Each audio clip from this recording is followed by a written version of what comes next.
नमस्कार विद्यार्थी मित्रांनो, कशा आहात आपण सर्वजण? आज आपण शिकणार आहोत इतिहास. इतिहासामधील प्रकरण पहिले, इतिहास लेखन पाश्चात्य परंपरा. त्यामध्ये 4 पॉईंट आहेत. इतिहास लेखनाची परंपरा. दुसरा आहे आधुनिक इतिहास लेखन.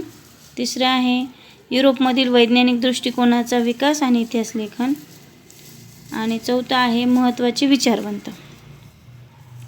गतकाळात घडून गेलेल्या घटनांची क्रमशः संगती लावून त्यांचे आकलन करून घेणे या उद्दिष्टाने इतिहासाचे संशोधन, लेखन आणि अभ्यास केला जातो.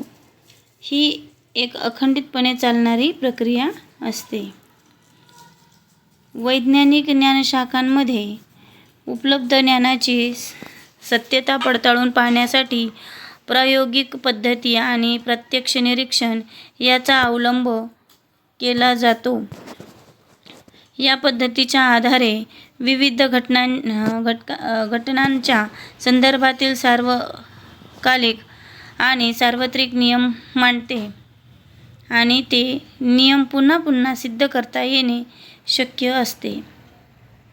इतिहास संशोधनामध्ये प्रायोगिक पद्धती, प्रत्यक्ष निरीक्षण याचा अवलंब करणे शक्य नसते. कारण इतिहासातील घटना घडून गेलेल्या असतात, तेव्हा त्यांच्या निरीक्षणासाठी आपण तिथे नसतो व त्या घटनांची पुनरावृत्ती करता येत नाही. तसेच सर्वकालिक आणि सार्वत्रिक नियम मांडणे आणि ते नियम सिद्ध करता येणे शक्य नसते. सर्वप्रथम ऐतिहासिक दस्तऐवज लिहिण्यासाठी ज्या भाषेचा आणि लिपीचा वापर केला असेल त्याचे वाचन करण्यासाठी आणि त्याचा अर्थ समजण्यासाठी ती भाषा आणि लिपी जाणणाऱ्या तज्ज्ञांची आवश्यकता असते. त्यानंतर अक्षरवाटिका म्हणजेच अक्षराचे वळण, लेखनाची भाषाशैली, वापरलेल्या कागदाच्या निर्मितीचा काळ आणि कागदाचा प्रकार, अधिकारदर्शक मुद्रा यांसारख्या विविध गोष्टींचे जाणकार संबंधित दस्तऐवज अस्सल आहे की नाही हे ठरवण्याची मदत करू शकतात. त्यानंतर इतिहासतज्ञ ऐतिहासिक संदर्भाच्या तौलनिक विश्लेषणाच्या आधारे दस्तऐवजातील माहितीच्या विश्वासार्हतेची पडताळणी करू शकतात. इतिहास संशोधन पद्धती. इतिहास संशोधनाची पद्धती खालीलप्रमाणे दिली आहे. उपलब्ध ऐतिहासिक माहितीचे संदर्भ तपासणे. दुसरं आहे ऐतिहासिक माहितीचे संकलन. ऐतिहासिक बदलांना कारणीभूत असणाऱ्या प्रक्रियांचे स्वरूप अधोरेखित करणे, त्यांचे तौलनिक विश्लेषण करणे. आणि तिसरं आहे विशिष्ट ऐतिहासिक घटनांच्या उपलब्ध माहितीचे स्थलात्मक संदर्भ तसेच ऐतिहासिक अभ्यास पद्धतीच्या विविध संकल्पनात्मक चौकटीमध्ये आकलन करून घेणे. चौथा आहे ऐतिहासिक संदर्भाशी निगडित योग्य प्रश्नांची मांडणी करणे. पाचवा आहे संभाव्य परिकल्पना मांडणे. सहावा आहे इतिहासाच्या साधनांची चिकित्सक संशोधन करणे इत्यादी.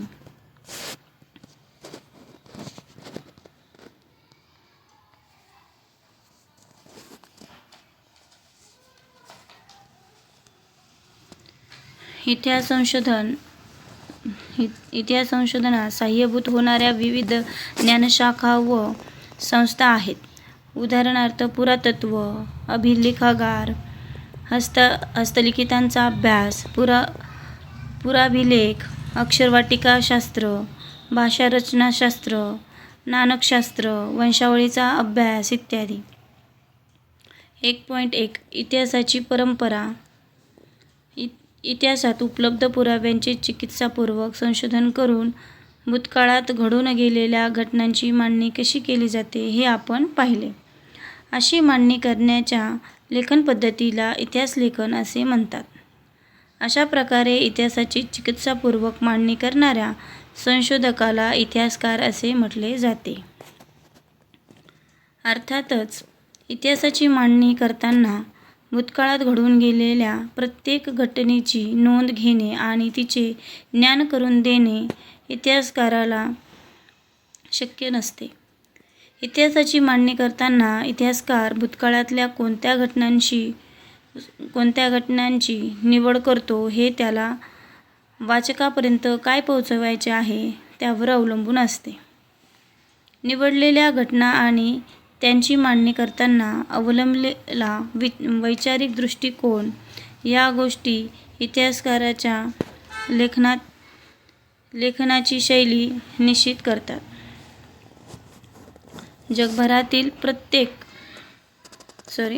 जगभरातील प्राचीन संस्कृतीमध्ये अशा प्रकारे इतिहासलेखन करण्याची परंपरा नव्हती, परंतु त्या लोकांना भूतकाळाची जाणीव किंवा जिज्ञासा नव्हती असे म्हणता येणार नाही. वडीलधाऱ्या व्यक्तींकडून ऐकलेल्या पूर्वजांच्या जीवनाच्या पराक्रमाच्या गोष्टी पुढच्या पिढीपर्यंत पोहोचविण्याची आवश्यकता त्या काळातही भासत होती.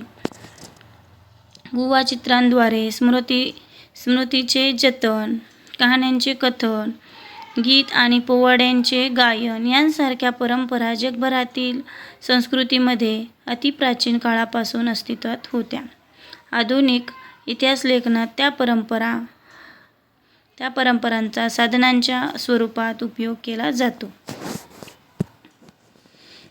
1.2 आधुनिक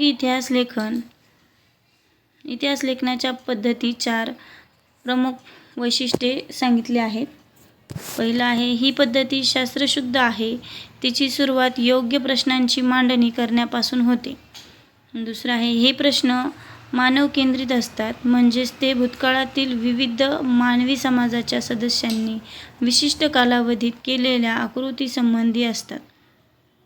इतिहासात त्या आकृतीचा संबंध दैवी घटना किंवा देवदेवतांच्या कहाण्यांशी जोडण्याचा प्रयत्न केला जात नाही. तिसरं आहे, या प्रश्नांच्या इतिहासातील उत्तरांना विश्वासार्ह पुराव्यांचा आधार असतो, त्यामुळे इतिहासाची मांडणी तर्कसुसंगत असते. चौथं आहे, मानवजातीने भूतकाळात केलेल्या कृतीच्या आधारे मानवजातीच्या वाटचालीचा वेध इतिहासात घेतला जातो.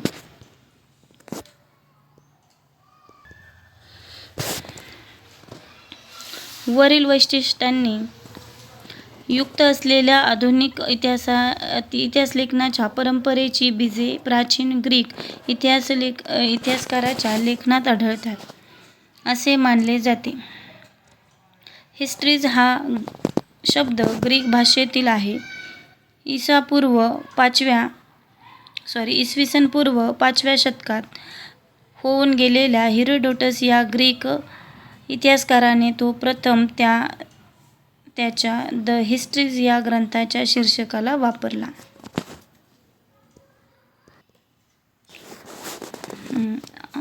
हा पॅरेग्राफ विसरला वाचायचा. तुम्हाला माहीत आहे का, फ्रान्स येथील लिव्र या संग्रहालयातील सर्वाधिक प्राचीन शिलालेख. वरील चित्रात हे चित्र पाहून घ्या. पुस्तकामध्ये पहा. वरील चित्रात हातात ढाल आणि भाला घेतलेल्या सैनिकांची शिस्तबद्ध रांग आणि त्याचे नेतृत्व करणारे सेनानी दिसत आहेत. ऐतिहासिक घटनांच्या लिखित नोंदी करण्याच्या परंपरेला सुरुवात मेसोपोटेमियातील सुमेर संस्कृतीमध्ये झाली असे सद्यस्थितीत म्हणता येईल.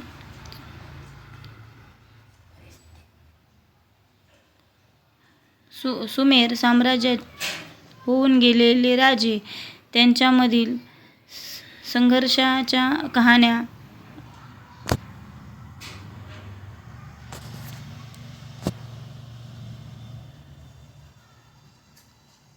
यांची वर्णने तत्कालीन शिलालेखामध्ये जतन केली आहेत. त्यातील सर्वाधिक प्राचीन शिलालेख सुमारे 4500 वर्षांपूर्वी सुमेरमधील 2 राज्यांमध्ये झालेल्या युद्धाची नोंदी करणारा असून तो सध्या फ्रान्समधील लुव्र या जगप्रसिद्ध संग्रहालयात ठेवले ठेवलेला आहे. 1.3 युरोपमधील वैज्ञानिक दृष्टिकोनाचा विकास आणि इतिहास लेखन. इसवी सनाच्या 18व्या शतकाच्या काळापर्यंत युरोपमध्ये तत्त्वज्ञान आणि विज्ञान या क्षेत्रांमध्ये लक्षणीय प्रगती झाली. वैज्ञानिक पद्धतीचा उपयोग करून सामाजिक आणि ऐतिहासिक वास्तवांचाही अभ्यास करता येणे शक्य आहे, असा विश्वास विचारवंतांना वाटू लागला होता.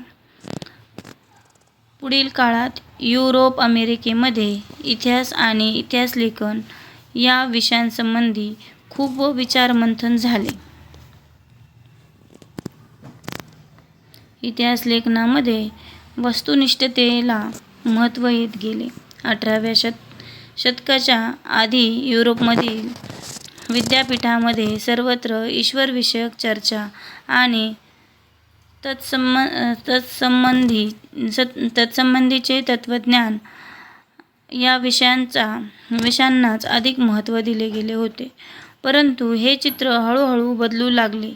इसवी सन 1737 मध्ये जर्मनीमधील गॉटिंगेन विद्यापीठाची स्थापना झाली. या विद्यापीठात प्रथमच इतिहास या विषयाला स्वतंत्र स्थान प्राप्त झाले. त्यापाठोपाठ जर्मनीमधील इतर विद्यापीठेही इतिहासाच्या अभ्यासाची केंद्र बनली.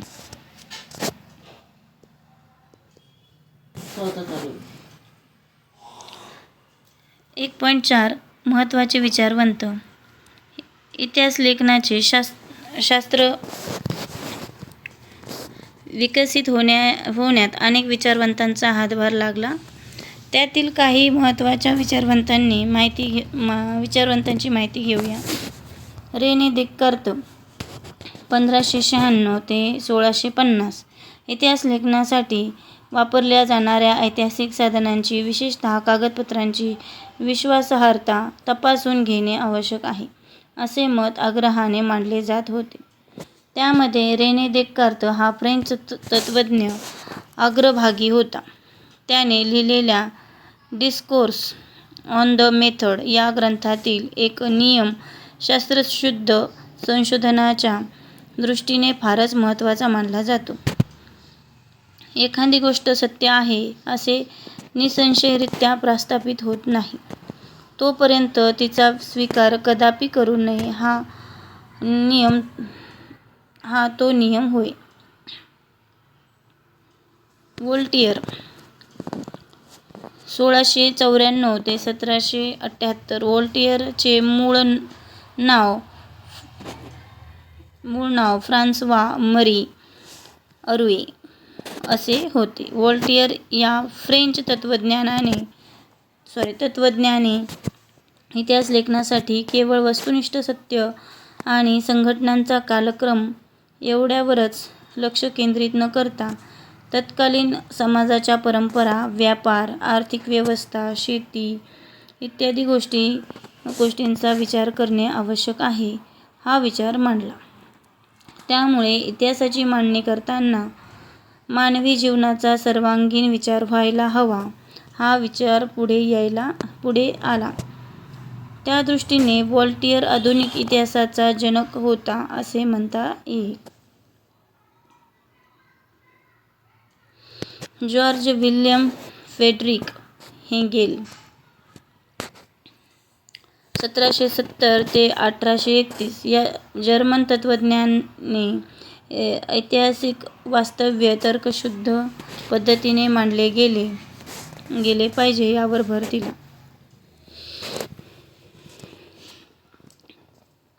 इतिहासातील घटनाक्रम प्रगतीचे टप्पे दर्शवणारा असतो.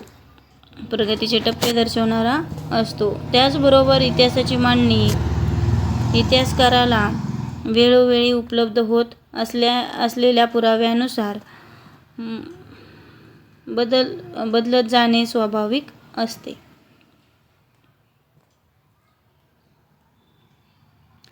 असे प्रतिपादन त्याने केले. त्याच्या विवेचनामुळे इतिहासाच्या पद्धती विज्ञानाच्या पद्धतीपेक्षा वेगळ्या असल्या तरी त्या कमी प्रगतीच्या नाहीत, अशी अनेक तत्त्वज्ञांची खात्री पटली.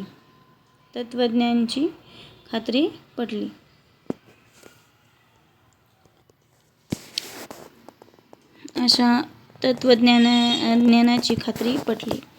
एन्सायक्लोपीडिया ऑफ फिलॉसॉफिकल सायन्स या ग्रंथामध्ये त्याची व्याख्याने आणि लेख यांचे संकलन आहे. हेगेलने लिहिलेले रिझन इन हिस्ट्री हे पुस्तक प्रसिद्ध आहे.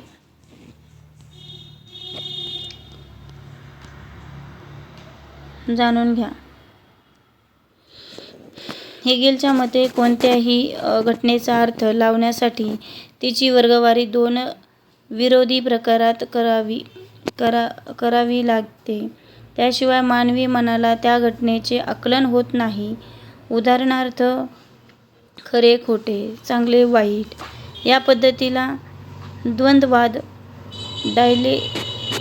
डायलेक्टिक्स असे म्हटले जाते.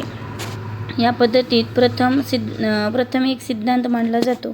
त्यानंतर सिद्धांताला छेद देणारा प्रतिसिद्धांत मांडला जातो. त्या दोन्ही सिद्धांताच्या तर्काधिष्ठित उहापोहानंतर त्या दोहांचे सार ज्यात सामावले आहे अशा सिद्धांताची समन्वयात्मक मांडणी केली जाते.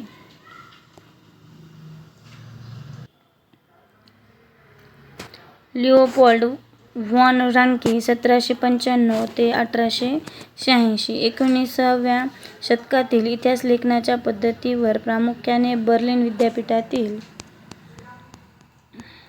लिओपोल्ड व्हॉन रांके यांच्या विचारांचा प्रभाव होता. त्याने इतिहास संशोधनाची चिकित्सक पद्धती कशी असावी ते सांगितले. मूळ दस्तऐवजाच्या आधारे प्राप्त झालेली माहिती ही सर्वाधिक महत्त्वाची आहे त्यावर भर दिला. तसेच ऐतिहासिक घटनांशी संबंधित असलेल्या सर्व प्रकारची कागदपत्रे आणि दस्तऐवज यांचा कसून शोध घेणे अत्यंत महत्त्वाचे असल्याचे त्याने सांगितले. अशा पद्धतीने ऐतिहासिक सत्यापर्यंत पोहोचता येणे शक्य आहे असा विश्वास त्याने व्यक्त केला. इतिहास लेखनातील काल्पनिकतेवर त्याने टीका केली. त्याने जागतिक इतिहासाची मांडणीवर भर दिला व the theory and practice of history आणि the secret of world histories या ग्रंथांमध्ये त्याच्या विविध लेखनाचे संकलन आहे. त्याच्या विविध लेखांचे संकलन आहे. कार्ल मार्क्स 1818 ते 1883 19व्या शतकाच्या उत्तरार्धात कार्ल मार्क्स याने मांडलेल्या सिद्धांतामुळे इतिहासाच्या दृष्टिकोनात महत्त्वाचा बदल घडवून आणणारी वैचारिक प्रणाली अस्तित्वात आली. इतिहास अमूर्त कल्पनांचा नसून जिवंत माणसाचा असतो. माणसांमधील नातेसंबंध, त्यांच्या मूलभूत गरजा भागवण्यासाठी उपलब्ध असलेल्या उत्पादक साधनांच्या स्वरूपावर व मालकीवर अवलंबून असतात. समाजातील वेगवेगळ्या घटकांना ही साधने समप्रमाणात उपलब्ध होत नाहीत. त्यामुळे समाजाच्या वर्गावर आधारित विषम विभागणी होऊन वर्गसंघर्ष निर्माण होतो. मानवी इतिहास अशा वर्गसंघर्षाचा इतिहास असून ज्या वर्गाच्या ताब्यात उत्पादन साधने असतात तो इतर वर्गाचे आर्थिक शोषण करतो, अशी मांडणी त्याने केली. त्याचा दास कॅपिटल हा ग्रंथ जगप्रसिद्ध आहे. जगप्रसिद्ध आहे. ॲनल्स प्रणाली 20व्या शतकाच्या सुरुवातीस फ्रान्समध्ये ॲनल्स नावाचा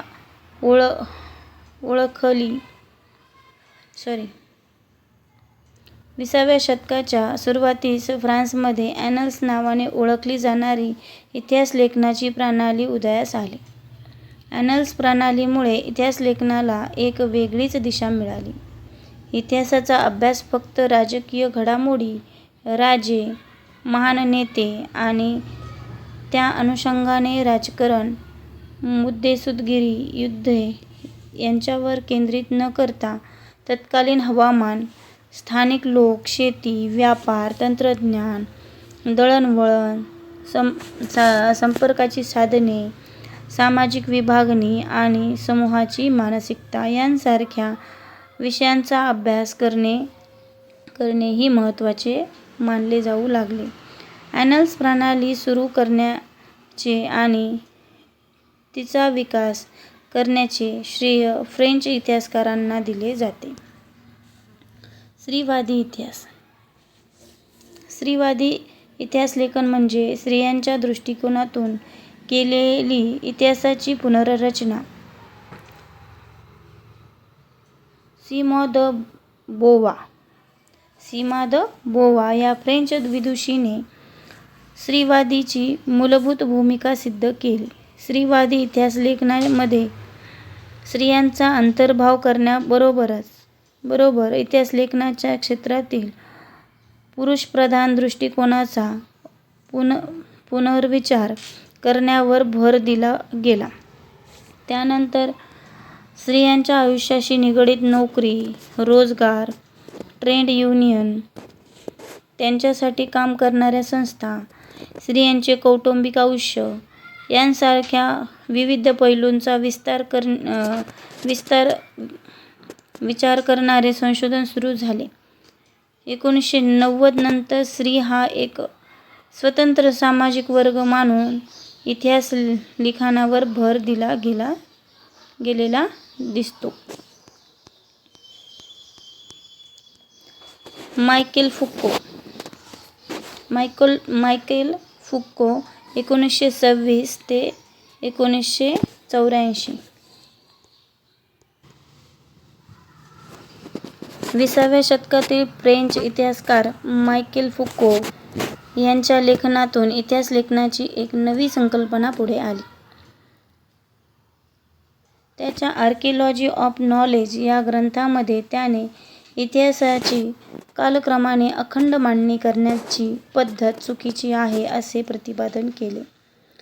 पुरातत्त्वामध्ये अंतिम सत्यापर्यंत पोहोचणे हे उद्दिष्ट नसून भूतकाळातील स्थित्यंतरांचे स्पष्टीकरण देण्याचा प्रयत्न असतो त्याच्याकडे लक्ष वेधले. फुको याने इतिहासातील स्थित्यंतरांचे स्पष्टीकरण देण्यावर भर दिला म्हणून त्याने या पद्धतीला ज्ञानाचे पुरातत्त्व असे म्हटले. इतिहासकारांनी पूर्वी विचार न घेतलेल्या